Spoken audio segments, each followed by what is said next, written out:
আসসালামু আলাইকুম রহমতুল্লাহি আবরাকাতু। সবাই কেমন আছেন? আশা করছি সবাই ভালো আছেন, সুস্থ আছেন। আর আমিও আপনাদের দোয়ায় আমিও অনেক ভালো আছি। তো আজকে হচ্ছে মঙ্গলবার, আর এই মঙ্গলবারে আমি আজকে আপনাদের মাঝে নবীজির শেখানো একটা দোয়ার কথা শেয়ার করব।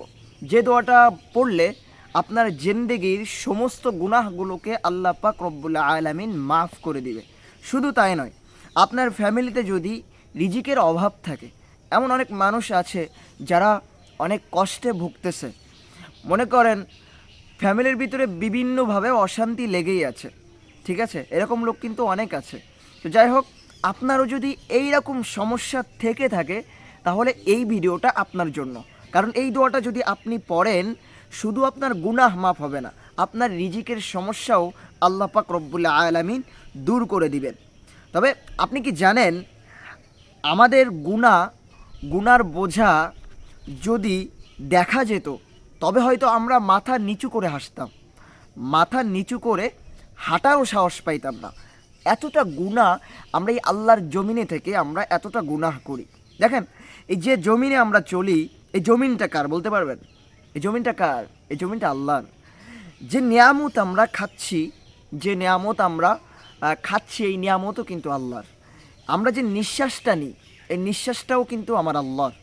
এই জন্য আমরা আল্লাহর তা খাই, আল্লাহর তা পড়ি, আল্লাহর নিয়ামত ভক্ষণ করতেছি, অথচ আমরা সেই আল্লাহকে মানি না, আমরা সেই আল্লাহর হুকুমকে মানি না। দেখেন, আপনারা এটা ভাবেন হয়তোবা যে নিজের ভিতরে ঈমান থাকলেই মনে হয় আমরা জান্নাতি হয়ে গেছি।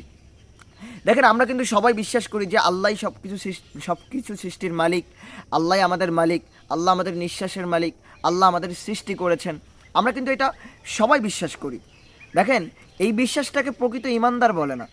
ইমানদার কখন কখন হবে? যখন আপনি আল্লাহর বিধিবিধানগুলো মানবেন, আল্লাহর হুকুমগুলো কায়েম করার চেষ্টা করবেন, তখনই আপনি ইমানদার হতে পারবেন। ঠিক আছে? তো যাই হোক, যে কথাটা বলতেছিলাম, আমি বেশি কথা পেঁচাবো না। আমি আপনাদেরকে আজকে একটা দোয়ার কথা বলবো।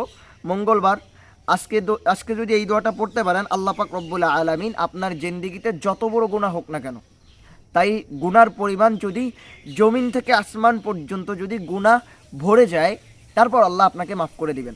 হ্যাঁ, এটাই সত্য, কারণ এটা নবীজির কথা। ঠিক আছে? এই জন্য আপনারা সবাই এই দোয়াটা পড়ার চেষ্টা করবেন, এরকমভাবে আমল করার চেষ্টা করবেন। দেখেন, অনেকে বলে যে অনেক তো ভিডিও দেখলাম, অনেক কিছু দেখলাম, দেখে আমল করেছি, কিন্তু সেই অনুযায়ী তারা যেরকমভাবে বলে সেরকমভাবে আমার কাজ হচ্ছে না। আমি বলি, কিভাবে কাজ হবে বলুন তো? কিভাবে কাজ হবে? আপনি কি সেই অনুযায়ী আমল করেন? আর যদিও বা আমল করেন, সেরকমভাবে কি আপনি বিশ্বাস করেন? করেন না।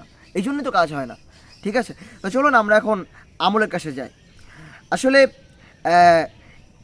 এই এই যে যে আমলের কথাটা আমি বলবো, এই আমলটা হচ্ছে মঙ্গলবারে পড়বেন। কী বারে? মঙ্গলবার। আজকেই সেই কিন্তু মঙ্গলবার। আর এই আমি যে ভিডিওটা করতেছি, এই ভিডিওটা কিন্তু খুব তাড়াতাড়ি ডাউনলোড হয়ে যাবে। আজকে জোহরের আগেই মনে হয় ডাউনলোড হয়ে যাবে, যদি আমি সময় পাই। আরেকটা কথা আমি আপনাদের মাঝে ক্লিয়ার হচ্ছি, সেটা হচ্ছে আপনারা হয়তো আশেপাশে ব্যাকগ্রাউন্ডে আওয়াজ শুনতে পাচ্ছেন। তো তার জন্য আমি দুঃখিত চেয়ে নিচ্ছি, কারণ আমার মাইক্রোফোনটা নষ্ট হয়ে গেছে। এই জন্য মাইক্রোফোনটা অর্ডার দিয়েছি, সে আসতে আসতে কিছুদিন সময় লাগবে। তো যতদিন না আসে ততদিন একটু আপনাদের কষ্ট করতে হবে, ভয়েসটা একটু এরকমভাবে শুনতে হবে, আশেপাশের ব্যাকগ্রাউন্ড সাউন্ড যাবে। কারণ আমি মাইক ছাড়া ফোনে যে মাইক্রোফোন থাকে সেই মাইক্রোফোন দিয়ে রেকর্ড করতেছি, এই জন্য আশেপাশে সাউন্ড যাওয়ার জন্য আমি আপনাদের কাছে ক্ষমা চেয়ে নিচ্ছি। চলুন তাহলে আমরা এই আমলটা জেনে আসি। এই আমলটা হচ্ছে, আপনারা যদি না পারেন বারবার শুনে আমলটা মুখস্থ করে নেবেন। এটা পড়বেন, ইনশাআল্লাহ আল্লাহ পাক রব্বুল আলামিন আপনার জিন্দেগির সমস্ত গুনাহ মাফ করে দিবে। কারণ দেখেন, এখানের প্রথমে শব্দ কি আসতেছে? আল্লাহুম মাগফিরলি, আল্লাহ আমাকে ক্ষমা করুন। আল্লাহুম মাগফিরলি, আল্লাহ আমাকে ক্ষমা করুন। দুনুবি কুল্লাহা, দুনুবি কুল্লাহা, সেই গুনাহ ছোট হোক বা বড় হোক, আল্লাহ আপনি আমাকে ক্ষমা করে দেন। এই জন্য এর অর্থটাও কিন্তু অনেক সুন্দর একটা অর্থ। দেখেন, আপনারা পড়লেই শুনতে পারবেন, বুঝতে পারবেন। দিক্কাহা ওয়াজিল্লাহা ওয়া আউওয়ালাহা ওয়া আখিরাহা ওয়া আলানিয়াতাহা ওয়া সিররাহা ওয়া আলানিয়াতাহা ওয়া সিররাহা। এর অর্থ, আল্লাহ আমার গুনাহগুলো আপনি মাফ করে দেন।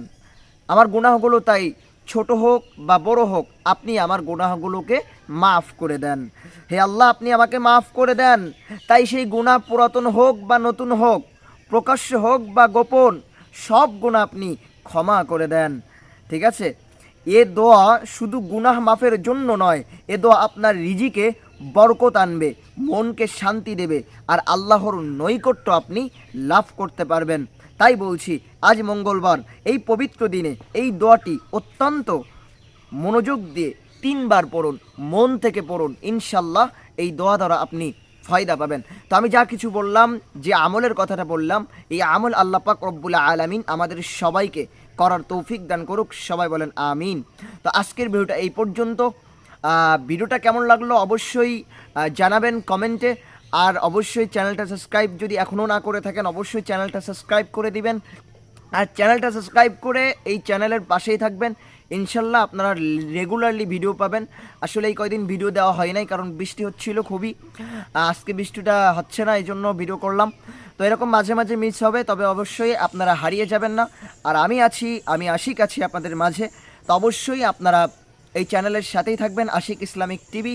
এই এই টিভি চ্যানেলের অবশ্যই সাথে থাকবেন। আর চ্যানেলটা এখনও পর্যন্ত যদি সাবস্ক্রাইব না করে থাকেন, আবারও বলছি, চ্যানেলটা সাবস্ক্রাইব করে রাখবেন।